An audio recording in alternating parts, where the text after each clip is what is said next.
Yahoo, minasan, welcome back again with Mr. K di sini. Spoiler detail udah rilis nih, so tanpa banyak cicit-cuit gak jelas, monggo enjoy detail spoiler G versi Reddit tentunya. Let's go!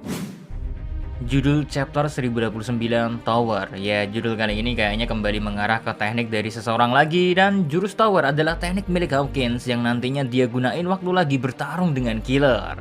Lanjut di bagian cover judul, nantinya bakal diisi sama Jewelry Bunny dan hewan semacam berang-berang, dimana mereka di sana lagi ngelakuin lomba buat ngeliat siapa yang bisa makan soba paling banyak.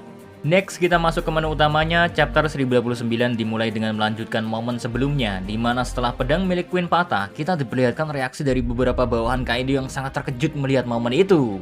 Sementara di momen yang sama kita juga diperlihatkan pipi kanan Sanji yang sedikit masuk ke dalam karena terkena pedang milik Queen. Tapi meski pipi kanannya Sanji sedikit masuk ke dalam ya, kondisi Sanji diperlihatkan baik-baik saja. Sedangkan bawahan Kaido yang terkejut melihat momen itu akhirnya menyadari kalau Sanji sama sekali gak ngegunain haki miliknya, tapi pedang dari Queen anehnya bisa patah dengan sangat mudah. Queen yang juga awalnya sedikit terkejut akhirnya teringat akan sesuatu yang pernah dikatakan oleh rekannya Judge di masa lalu. Dan menariknya saat Queen akan berbicara tentang hal tersebut, kita diperlihatkan Sanji yang awalnya pipinya masuk ke dalam ya, perlahan pipinya mulai meregang dan kembali ke kondisi semula. Sehingga kondisi wajah Sanji pun kembali seperti sebelumnya. Lalu balik lagi ke momen Queen yang akhirnya bilang kalau dulu dia pernah mendengar Judge yang bercerita kalau dia ingin menciptakan manusia sebagai kerangka luarnya, namun memiliki daya tahan dan pemulihan yang hebat, dan juga disertai kekuatan superhuman, tapi memiliki hati yang dingin atau bisa dikatakan tanpa emosi. Sesaat setelah berkata seperti itu, kita bisa melihat Queen langsung mempersiapkan laser beam miliknya, sedangkan Chopper yang melihat kondisi Sanji terlihat sangat kagum karena Sanji mampu mematahkan pedang dengan lehernya. Di sisi lain, Sanji langsung teringat dengan saudara-saudaranya dan langsung seketika menjadi sangat panik karena Sanji takut kekuatannya akan terus bangkit dan mungkin dia akan kehilangan emosinya juga. Di saat sedang panik dan pikirannya sangat gak fokus, Queen pun tiba-tiba menyerang Sanji dengan laser beam yang sudah dia siapkan. Namun beruntung Sanji masih bisa menghindarinya. Lalu karena Sanji merasa banyak hal yang perlu dia pikirkan, Sanji pun memutuskan untuk kabur dari pertarungannya terlebih dahulu, agar dirinya punya waktu untuk ngejawab apa yang sebenarnya terjadi pada tubuhnya dan apa yang dia lakukan sehingga kekuatannya bisa tiba-tiba bangkit. Melihat Sanji yang memilih kabur dan terlihat sangat kebingungan, Queen pun hanya tertawa saja, sedangkan para anak buahnya malah mencoba menembaki Sanji yang sedang mencoba melarikan diri. Dan beberapa peluru terlihat mengenai kepala dari Sanji, tapi sayangnya hal itu gak bisa melukai Sanji, sehingga bawahan dari Kaido pun kembali dibuat kaget. Sementara Sanji yang meski gak kenapa-napa setelah tertembak di kepalanya, namun entah refleks atau bagaimana, tapi Sanji tetap berteriak kalau itu menyakitkan. Di sisi lain, Queen ternyata tetap memilih mengejar Sanji sambil menyerangnya dengan laser beam miliknya, dan Queen pun di momen itu terlihat berkata kepada Sanji kalau Sanji harus menggunakan red suit miliknya dan juga perlihatkan lebih banyak lagi ilmu pengetahuan milik Girma kepada diri Queen.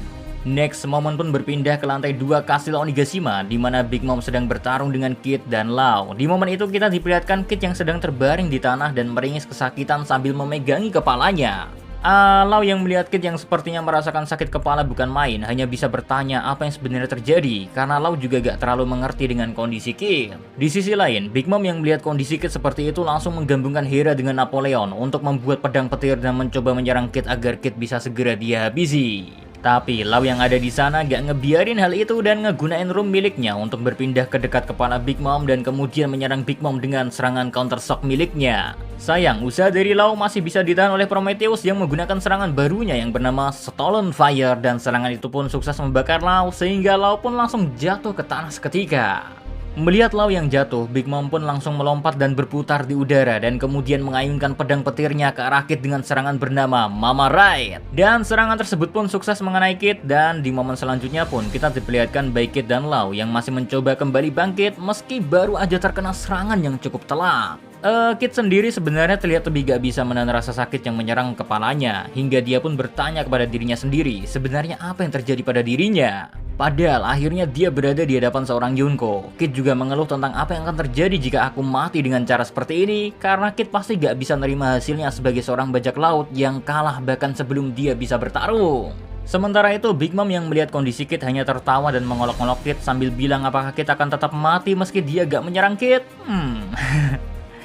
Next, momen pun kembali berpindah, sekarang memperlihatkan lantai 3 Kastil Onigashima yang memperlihatkan Hawkins yang sedang bertarung dengan Killer. Di momen itu, Killer terlihat lagi berteriak kepada Hawkins untuk berhenti membenturkan kepalanya kepada tiang, karena ternyata hal inilah yang menyebabkan sakit kepala yang dialami oleh Kid. Sedangkan Hawkins yang melihat Killer selalu tertawa, akhirnya menyadari kalau Killer memakan buah iblis smile, dan Hawkins pun mengejek Killer dengan bilang gak akan ada lagi hal buruk yang akan terjadi, karena hal buruk yang bisa terjadi kepada hidup seseorang adalah kehilangan emosinya. Well, meski mendengar ajakan seperti itu, tapi Killer memilih buat gak ngehirauin perkataan Hawkins, dan Killer lebih memilih untuk kembali meminta Hawkins untuk berhenti membenturkan kepalanya. Di momen itu juga kita melihat kalau anak buah Kid yang lain akhirnya bertemu dengan Killer di lantai itu, tapi Killer meminta teman-temannya untuk gak ikut campur dengan pertarungan ini. Namun teman-teman Killer terlihat sangat khawatir dengan kondisi Killer karena api di lantai 3 sudah mulai menyebar ke seluruh lantai dan mereka harus cepatnya meninggalkan lantai 3. Tapi Killer kayaknya yang udah gak medulin kondisinya lagi, karena Killer terus-menerus memohon kepada Hawkins untuk berhenti membenturkan kepalanya. Bahkan Killer pun menawarkan nyawanya sebagai ganti dari perbuatannya jika memang hal itu yang diinginkan oleh Hawkins. But Hawkins di sini guys lebih memilih untuk menendang Killer dan bilang ke Killer ya kalau akhirnya Kid bisa bertarung dengan Big Mom, dan bukannya hal itu adalah yang diimpikan oleh Kid, yaitu bertarung dengan Yonko.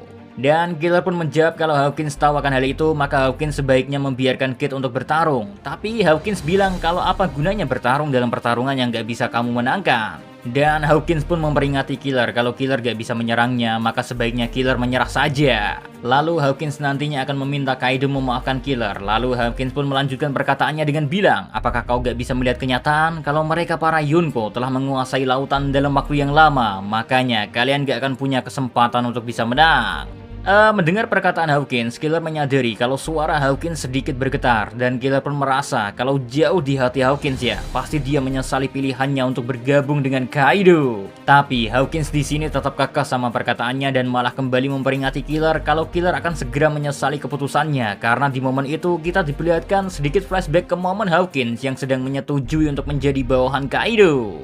Tapi Killer di sini akhirnya mutusin kalau dirinya bakalan ngambil resiko dan dia gak akan menyesali apa yang akan terjadi mulai dari sekarang. Namun sebelumnya Killer bertanya dua hal kepada Hawkins. Pertama, apa yang akan terjadi pada dampak serangan yang dikasih oleh Killer kepada Hawkins kalau gak ada tempat yang ditujunya? Mendengar pertanyaan pertama Killer, Hawkins pun sedikit kebingungan karena Killer pasti udah tahu kalau selama boneka jerami itu ada di tubuh Hawkins, maka semua damage yang diberikan oleh Hawkins akan langsung terkena kepada Kid juga. Gak lama dari perkataan Hawkins, Killer terlihat langsung menyerang Hawkins dan memotong lengan kiri dari Hawkins. Dan hal itu pastinya membuat Hawkins sangat kaget, sampai-sampai dia bertanya kenapa Killer memotong tangannya, padahal Kid juga bakal merasakan hal itu, tapi Killer ngejawab kalau Kid gak punya lengan kiri lagi. Dan karena serangan Killer itu, di momen selanjutnya kita diperlihatkan tangan besi Kid yang terpisah dari tubuhnya. Sementara Hawkins seketika langsung terlihat ketakutan dan Killer pun mengambil lengan Hawkins yang terputus dan merobek boneka jerami yang ada di situ. Setelah merobek boneka jerami itu, Killer pun menanyakan pertanyaan keduanya, yaitu jika dia mengeluarkan boneka itu, apa yang tersisa untuk melindungi Hawkins lagi? Dan Hawkins pun menjawab, selamat, itu yang terakhir.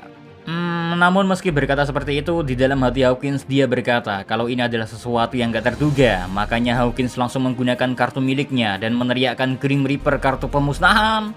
Dan sebuah boneka voodoo besar pun keluar dari pedang Hawkins dan langsung mencoba menyerang Killer. Tapi Killer masih lebih cepat dari boneka voodoo itu, alhasil boneka itu terbelah karena serangan dari Killer guys. Tapi Hawkins bilang kalau boneka jerami gak akan pernah bisa mati karena mereka bisa dihidupkan kembali menggunakan kartu miliknya, dan Hawkins pun berteriak mencoba untuk menarik kartu lainnya agar bisa melihat hasil dari pertarungan ini. Dan kartu yang diambil oleh Hawkins adalah The Tower. Tapi sayang, Killer kembali mendekati Hawkins dengan kecepatan penuhnya, dan dengan serangan Jin Sonic miliknya, wajah dan tubuh Hawkins pun terkena serangan itu. Hawkins pun akhirnya kalah dan seluruh kartu milik Hawkins jatuh berserakan, dan di momen itu juga kita diperlihatkan makna dari kartu tower yang diambil oleh Hawkins, di mana artinya adalah penghancuran yang lama atau bisa juga dimaknai sebagai jalan yang baru. Dan akhirnya momen selanjutnya pun kita bisa melihat Kid yang akhirnya bisa bangkit lagi di hadapan Big Mom, dan Kid pun udah ngerasa kalau badannya terasa ringan. Sementara Big Mom cukup kaget dengan Kid yang tiba-tiba pulih, dan chapter 1029 pun diakhiri dengan momen Killer yang bilang, bertarunglah kawan. So segitu aja buat full spoiler dari chapter terbaru ini. See you again next time, adios de caramelo, stay safe everyone, salam anime.